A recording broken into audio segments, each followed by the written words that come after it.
কেউ পৃথিবীতে বাঁচতে পেরেছে? কি নাম? হাইউল হক। অনেকক্ষণ বাড়ি এখানে তো 2 ব্যাগ সিমেন্ট করে দিন। নারে তাকবীর, নারে রিসালাত। জনাব হাইউল হক সাহেব 500 টাকা এবং 2 ব্যাগ সিমেন্টের দাতা। সুবহানাল্লাহ, জাযাকাল্লাহু ফিদ দুনিয়া ওয়াল আখিরাহ। তো আমরা বাঁচার জন্য ছুটি। বলেন পৃথিবীর ইতিহাসে পৃথিবীতে এমন কোন আল্লাহর বান্দা বান্দি আছে যে বাঁচতে পেরেছে? আপনি মালদায় যান, কলকাতায় যান, বেঙ্গালুরে যান, আমেরিকাতে যান, যে কোনো জায়গাতে যান না কেন, আপনাকে পৃথিবীর কোনো ডাক্তার, কোনো ঔষধ, আপনাকে ভিটামিন কেউ বাঁচাতে পারবে না। তাই আমরা বাঁচার জন্য চেষ্টা করছি, কিন্তু বাঁচার চেষ্টা করেন, কবর থেকে বাঁচার জন্য আমাদেরকে চেষ্টা করতে হবে। পৃথিবীর বুকে কবরে যাওয়ার পরে যদি হাত বলবেন যে না, কবরস্থানের জালসায় ছিলাম, সাদিকুল ডাক্তার 1000 টাকা। সুবহানাল্লাহ। সেলিম রেজা 500 টাকা নগদ। নারে তাকবীর, নারে রিসালাত। জনাব সেলিম রেজা সাহেব 5000 টাকার দাতা। মনিরুল মেম্বার 2000 টাকা নগদ, 3000 বাকি। নারে তাকবীর, নারে রিসালাত। 5000 টাকার দাতা জনাব মনিরুল মেম্বার সাহেব। সুবহানাল্লাহ, জাযাকাল্লাহু ফিদ দুনিয়া ওয়াল আখিরাহ। আরো একবার দোয়া করেন তো সবার জন্য দোয়া হবে। আল্লাহুম্মা আমিন। লাকাল হামদু ইয়া আল্লাহ ওয়াসসালাতু ওয়াসসালামু আলাইকা ইয়া রাসূলুল্লাহ ইয়া রাব্বাল আলামিন গফুরুর রহিম আহকামুল হাকিমিন। মাবুদ মাওলা, এতগুলো তোমার বান্দা বান্দীদেরকে নিয়ে এই গরমের দিনে কষ্ট করে আল্লাহ এই গভীর রাত্রিতে হাত দুইখানা উত্তোলন করেছি। আল্লাহ তুমি আমাদের হাতকে খালি হাতে ফিরাইও না। আল্লাহ রহমত দিয়ে, মাগফিরাত দিয়ে, নাজাত দিয়ে ভরে দাও।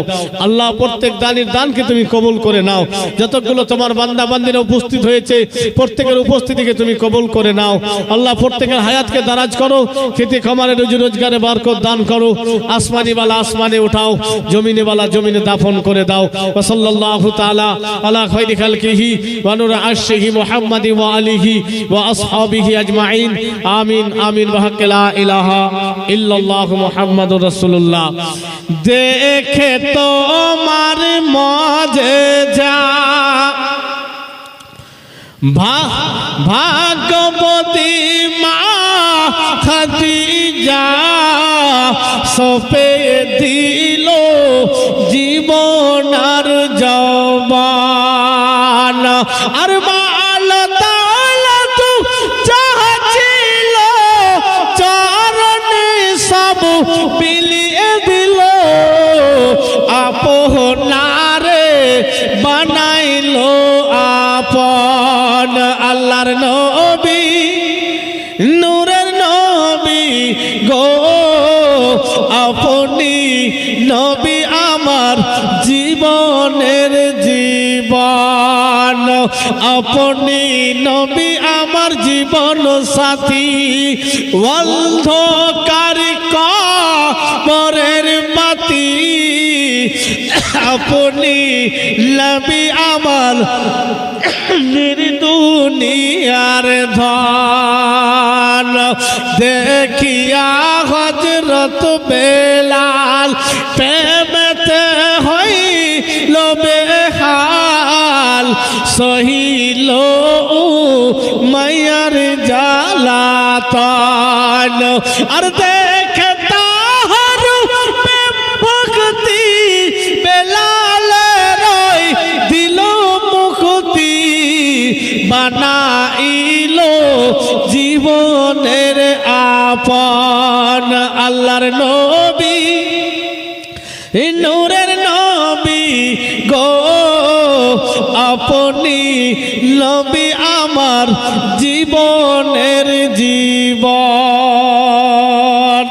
কবরস্থানের কে চতুর্দিক থেকে ঘেরা হবে, তাই সিমেন্টের দরকার আছে। মা বোন, আপনারা পারলে এক এক ব্যাগ করে সিমেন্টও লিখে দিয়েন। মা বোন, সিমেন্টটা লেগে যাবে। আমাদের দান, এই দান আগুনে পুড়ে যাবে না, পানিতে গলে যাবে না, ঝড়ে উড়ে যাবে না। অবশ্যই কিয়ামতের দিবসে যখন আমার আপনার আমলনামা খোলা হবে, যখন দানের কোটা খোলা হবে, তখন অবশ্যই পেয়ে যাবে। কোনো রকমের হবে না। গোপালপুর থেকে মৌলানা আইয়ুব সাহেব নিয়ে চলে যাবে না, কারণ এই দান আপনি অবশ্যই আখেরাতে পাবেন। অনেক মা বোনে কথা বলে থাকে যে আমি দোয়া করছি আমার দোয়া কবুল হয় না। অনেক ভাই বাবা এই কথা বলে থাকে মাওলানাকে দিয়ে দোয়া করালাম কবুল হলো না, পীর সাহেবকে দিয়ে করালাম কবুল হলো না, মুফতি সাহেবকে দিয়ে করালাম কবুল হলো না। এই দেখেন আমাদের জন্য যখন পানির দরকার তখন পানি হচ্ছে না। কেন হচ্ছে না? কেন হচ্ছে না? পানির দরকার শুধু আমাদের, গরু বাছুর তাদেরও পানির দরকার আছে। আমাদের নিচের কর্মের জন্য পানি হচ্ছে না। আমরা তো অসুর বুঝি না, ফসল আমরা ঘরে উঠিনি, অসুর বুঝি না, দান ও খয়রাত আমরা করি না, যাকাত আমরা বুঝি না। যদি ঠিকঠাক করে মানুষ অসুর বের করত তাহলে যে বৃষ্টির দরকার যখন যখন ফসলে ইনশাআল্লাহ সেই বৃষ্টি হতো। কিন্তু যখন ফসল আমরা উঠিনি তখন আমাদের অসুরটা বড় ভারী হয়ে যায়, যেটা আল্লাহ তাবারাক ওয়া তাআলা নবী আমাদের জন্য ঘোষণা করে গিয়েছেন, সে কথা আমরা আর তখন আমাদেরকে ভারী লেগে যায়। বেরাদার, যে আমি টাকা পয়সা খরচ করে ফসল করলাম, আমি গরিব মিসকিনকে কেন দিব, মাদ্রাসাকে কেন দিব? বন্ধুগণ, আমাদেরকে জীবনে বেঁচে আছি, ওয়ান টাইম ওয়ান চান্স, একমাত্র সুযোগ। এই সুযোগটাকে আমাদেরকে কাজে লাগাতে হবে। মানুষ আমরা মরে যাওয়ার পরে প্রথম দিকে আমাদের অবস্থা এমন অবস্থা কঠিন হবে যে আমরা হাবুডুবু খাওয়া অবস্থা হবে। কিতাব বলছে যদি আপনার সামর্থ্য থাকে আপনি প্রতিদিন কিছু না কিছু, কোনো গরিবকে হোক, মিসকিনকে হোক, মাদ্রাসাকে হোক, কাউকে হোক দান করিয়েন, না হলে কাউকে খাওয়াই। আমরা কি করি? চাহারম করি, 3 দিনে করি, কিন্তু কোন কিতাবে আমি দেখেছি যে প্রতিদিন আপনি যদি পারেন কিছু না কিছু কাউকে খাওয়ায়েন কিংবা দান করিয়েন। কারণ আমার বাবা কবরে গিয়েছে, খবর নাই, মা কবরে গিয়েছে, খবর। যদি আপনার বাড়ির বিছানার পাশেও যদি আপনি আপনার মাকে কবরে দেন, স্ত্রীকে কবরে রাখেন, তারপরও আপনি সেই কবরের খবর বলতে কেউ পারবো না। বেরাদার, তারপরও সেই কবরের খবর আমরা বলতে পারবো না। আপনার ভাই, আপনার বন্ধু, আপনার ছেলে সৌদিতে আছে, আপনি মুহূর্তের মধ্যে ভিডিও কল করে কথা বলে নিচ্ছেন, বলছেন না? কিন্তু বলেন তো, আপনাদের গ্রামের কবরস্থানে অনেক মানুষ মরে আছে, কবরস্থানে আছে, যোগাযোগ করা সম্ভব হবে? কোন রকমের SMS করা যাবে? কোন রকমের ব্যবস্থা আছে? না, ব্যবস্থা নাই। তাই যদি এটা ব্যবস্থা থাকতো এটা বলতে পারতেন যে কবরে যাব, তারপরে দেখবো কি হয়, না হলে আমি আমার ছেলেটাকে ফোনে বলে দিব, SMS করে দিব, ব্যাটারি আমার জন্য দান করো। সেই দিন হাত মলবেন, আল্লাহ হাত, চোখ দিয়েছে, হাত দিয়েছে, বিবেক দিয়েছে, ধন সম্পদ রয়েছে, আল্লাহর রাস্তায় খরচ করতে হবে। মা বোনেরা আমার, এক বের করে সিমেন্ট লিখে দিয়ে, ভাই বাবারা যারা এখনো দেননি তারা যদি কেউ বাকি থাকিয়েন না, কারণ এটা কিয়ামতের সকাল পর্যন্ত যেই জায়গাতে থাকবো সেই জায়গার নাম হচ্ছে কবর। আপনাদের তো নসিব ভালো গো যে আপনারা কবরস্থান এই জায়গাতে হবে আপনারা বলতে পারছেন, কিন্তু আমাদের গোপালপুরের লোক, আমি আমার কথা, আমার কবরস্থানই এখন নাই।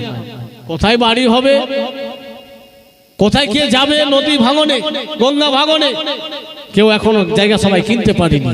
এবার কেউ যদি জায়গা কিনেছে বাড়ি করতে পারে না, কেউ বাড়ি করেছে তো কবরস্থান নাই, মসজিদ নাই। কবরস্থান মসজিদ একাকি করা সম্ভব হবে না। যে যেখানে পেরেছে সুবিধা মতো জায়গা নিয়েছে। আপনারা ভাগ্যবান, আপনারা ভাগ্যবান যে আপনার দাদুর কবরটা আপনি দেখতে পাচ্ছেন, জিয়ারত করতে পাচ্ছেন। আমাদের সেই নসিবটাও হয় না, দাদুর কবরের কাছে দাঁড়াতেও পাই না, নদীতে চলে গিয়েছে, নদীর গর্ভে চলে গিয়েছে। কবি বলছিলেন যে আগেকারটা বলেছি যে কখন ডাক হবে, চলে যাব কবরের শীতল মাটির তলে আমরা ঘুমিয়ে যাব। সেই দিন আমরা একথা আমরা অহংকার করে বলে থাকি, এখন যা হতে মরে যাব দেখা যাবে, কবরে যাব দেখা যাবে, ওখানে যাব দেখা যাবে। আপনি কি দেখবেন? বন্ধুগণের আমার, মহান রব্বুল আলামিন পবিত্র কোরআনুল মাজিদ ফুরকান ও হামিদের মধ্যে বলেছেন, ইয়া আইয়ুহাল ইনসানা মা গাররাকা বিরাব্বিকাল কারীম। হে আল্লাহর বান্দা বান্দীরা, দুনিয়ার কোন নিয়ামত, দুনিয়ার কোন জিনিস তোমাকে আল্লাহ তাবারাক ওয়া তাআলা থেকে দূরে করেছে?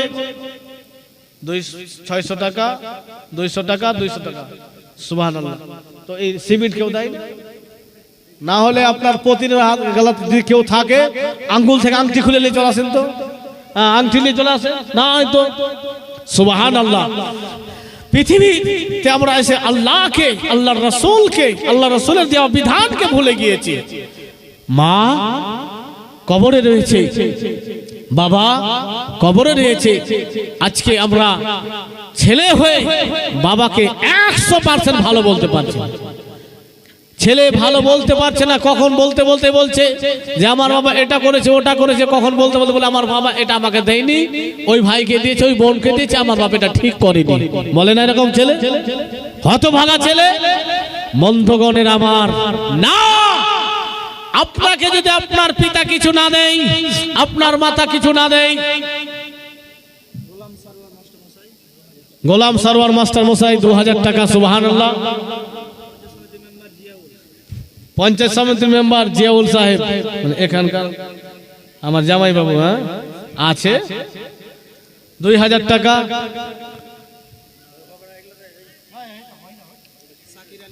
সাকির আলী 500 টাকা। সমিজুদ্দিন মেম্বার 5000 টাকা বাকি। নারে তাকবীর, নারে রিসালাত। দানকারী সুবহানাল্লাহ, জাযাকাল্লাহু ফিদ দুনিয়া ওয়াল আখিরাহ। আল্লাহ প্রত্যেকের দানকে যেন কবুল করে, আমিন সুম্মা আমিন। আচ্ছা, একজন মা 500 টাকা পাঠিয়েছে। সুবহানাল্লাহ, জাযাকাল্লাহু ফিদ দুনিয়া ওয়াল আখিরাহ। তো বেরাদার, আমরা পিতাকে বাপ পর্যন্ত ভালো বলতে পারি না। কি বলি? যে আমার বাপ এটা ইনসাফ করেনি। না, যদি আপনার পিতা আপনাকে কিছু না দেয়, তারপরও আপনাকে যার মাধ্যমে, যার পৃষ্ঠ থেকে পৃথিবীর বুকে এসেছেন, সেই পিতাকে আপনাকে সম্মান করতে হবে, ভালোবাসতে হবে, আপনার জন্য ওয়াজিব আছে। বাপ কবরে আছে, মা কবরে আছে। সন্তান যদি নেককার হয়, নামাজে দাঁড়ায়, মায়ের জন্য দোয়া করে, বাবার জন্য দোয়া করে, ওই ছেলে, ওই সন্তান, ওই সন্ততি যোগ্য সন্তান সন্ততি। কেন? যে পিতা মাতা মরার পরে ইবাদতে যখন যাচ্ছে, মা বাবার জন্য দোয়া করছে।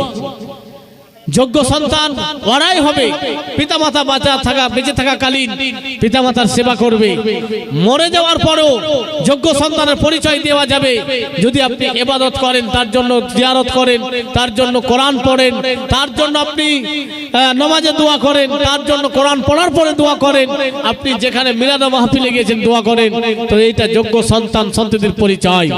তাই এখন যদি আপনি আপনার পিতার জন্য করেন, মাতার জন্য করেন, আপনি আশা করতে পারেন যে দানকারী ছেলে দানকারী হবে না। বন্ধুগণের আমার, কবরকে স্মরণ করি, কোনো ভাই বাবা বাকি থাকেন না, সবাই দিয়েন। আপনারা আপনাদের গ্রামে অনেক মাকই ভুট্টা হয়েছে। কে? শীষ মোহাম্মদ সাহেব 100 টাকা নগদ, 2 ব্যাগ সিমেন্ট। সুবহানাল্লাহ, জাযাকাল্লাহু ফিদ দুনিয়া ওয়াল আখিরাহ। একজন 150 টাকা, আরো খুচরা কয়েকটা কিছু টাকা আছে। সুবহানাল্লাহ। শীষ মোহাম্মদ সাহেবের নামে 2 ব্যাগ সিমেন্ট করে দেন। একটু বাবার নাম সহকারে লিখে দিবেন, তাহলে ঠিক থাকবে। একবার দুরূদ পাঠ করেন। আল্লাহুম্মা সাল্লি আলা মাওলানা মুহাম্মাদ ওয়ালা আলে সাইয়্যিদিনা ওয়ালা আলে সাইয়্যিদিনা মাওলানা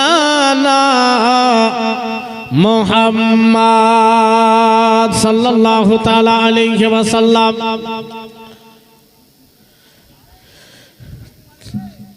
বেরাদার ইসলাম, আল্লাহু তাবারাক ওয়া তাআলা পবিত্র কোরআনের মধ্যে বলেছেন, ইয়া আইয়ুহাল্লাযীনা আমানুত্তাকুল্লাহা হাক্কা তুকাতিহি ওয়া লা তামুতুন্না ইল্লা ওয়া আনতুম মুসলিমুন।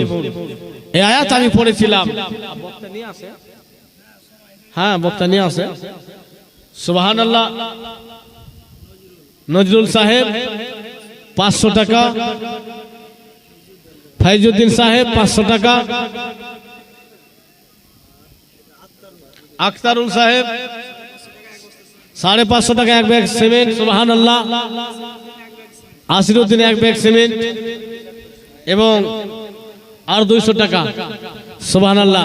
এই যে গরমে আমরা আছি, কিয়ামতের দিবসে এর থেকেও